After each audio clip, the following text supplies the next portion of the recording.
alright? Okay. Yeah, so he's swelling up a little bit. So maybe.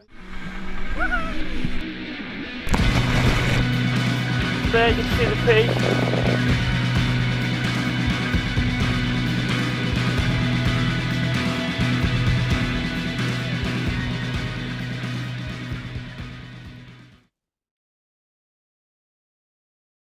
Hey, it's Leighton here for New Heights Adventure Vlog, episode 23. So today we're back into some more rescue scenarios, but not with the SES this time, it's some wilderness first aid. We're here with Christy Pisani from Wilderness First Aid Australia. What adventure are we going on today? Well, this week we've actually been doing some wilderness first aid training with a group of outdoor education and outdoor workers. So we've had a lot of fun, real hands-on scenarios. So the group's been getting down and dirty, throwing them in the bush and in the mud, in the rain, in the cold.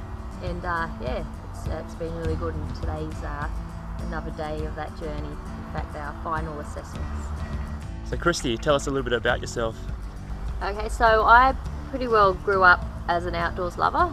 So from a very young age, my father conditioned us kids to absolutely love the outdoors. So a lot of camping, fishing and hunting our own meat. So that gets us out in the outdoors pretty much every weekend. And from there, it grew into a passion for teaching outdoor activities. So I became an outdoor ed instructor and then moved into becoming a paramedic, and I've sort of gone a little bit halfway between now, teaching wilderness first aid for students for Wilderness First Aid Australia. Cool. So we'll say that last night you're camping out in the bush.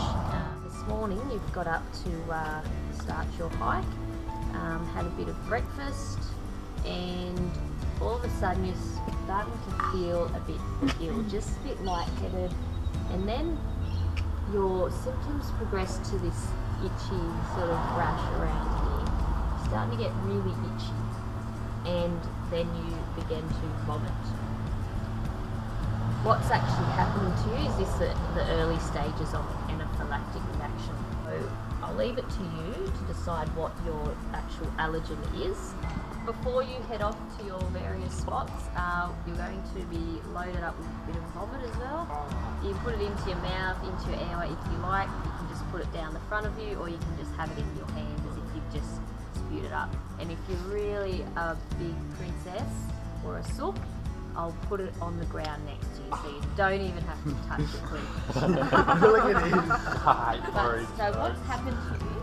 Christy, what's your number one passion in life? It's probably a combination of a few passions. So I absolutely love the outdoors. Can't get enough sunlight, so I ended up in Queensland, the Sunshine State. But I also like spending time with my family. So for me, there's nothing better than getting outside with family and friends. So whether that's on a camping trip, hunting, and even wakeboarding in the summertime. Cool. This is your hunting vehicle here, is it? Yeah. And your dog in the back. The big rig, and this here is Ted. He's very Hey, Ted. active, as you can see, and not at all spoiled. Let's go edge of the bush, perhaps. Just go somewhere a bit uncomfortable, against a tree, in some grass. Get wildernessy. What's your most epic adventure you've been on? So there's been a few in my life, and I like to try and cram in as much adventure as I can, but probably a couple of highlights would be trips to Africa, and that's going over there for filming a hunting TV show called Heart of the Huntress, and also a few trips up to Northern Australia as well. Cool. What was one moment that was an epic situation in that?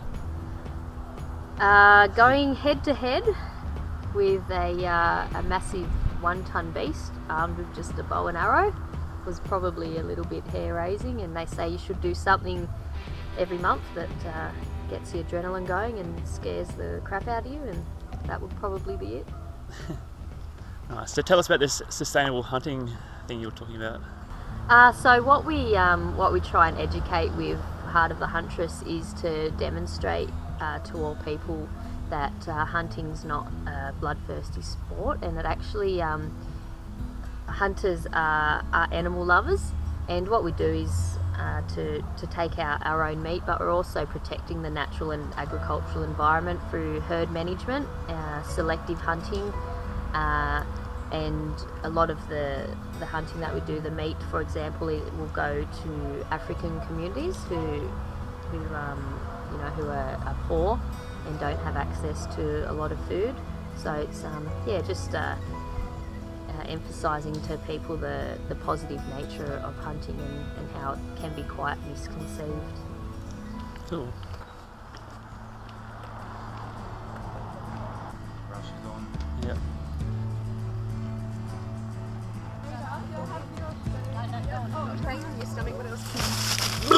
Right? Okay. I think the tree's looking alright. They're not going to fall down. My stomach Your stomach really hurts. Is there anything left in your mouth? No? You feel around there? No. Okay, can you take 2 deep breaths for me? Yeah, one more.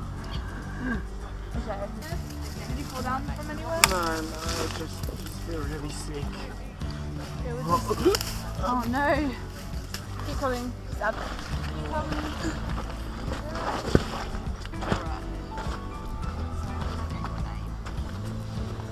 Sit down there and sort of place your feet down here. And you've just started. So if you have any allergies or when did you last Yeah. take any medication? I'm allergic. Try really hard to Pineapple. remember. Pineapple? Have you had any pineapple today? I'm not sure. Tell us your most epic trip or adventure working with clients or kids or... Probably my favourite trip in a professional capacity would be a trip to the Kimberley in Western Australia, where actually we're teaching remote area or wilderness first aid to the Aboriginal Indigenous rangers up there. We had such a fantastic time, absolutely beautiful scenery, and the clients, the rangers, got so into the training. They really loved the practical nature of it and found it very useful, and just loved the fake blood. Loved it. More blood, couldn't get enough blood. There's some really great people to work with up there, and it's a beautiful country. The quote's really funny. Do you have anaphylaxis? Yeah, I do. What's No, pineapple? to pineapple, yeah. Right. I get anaphylaxis. Have you EpiPen on you? If anything Yeah, was to I happen? do. Yeah. And what was the reaction like last time we had it? Was it quite severe? I started getting like really itchy throats and sort of like dots. And Okay, so we're just gonna set up the yeah, so it's swelling up a little bit. So maybe in a sec we might have to add new stuff. If you give permission for us to add new, oh yeah. Okay, so like that. It's gonna hurt a little bit, but it'll be alright. hang on, just 3, 2, 3. Okay, you should be feeling a little bit better already.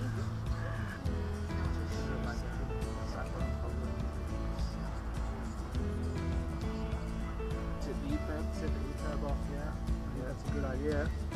And while I keep monitoring her condition over here, and like in case it's not from the food, it might be.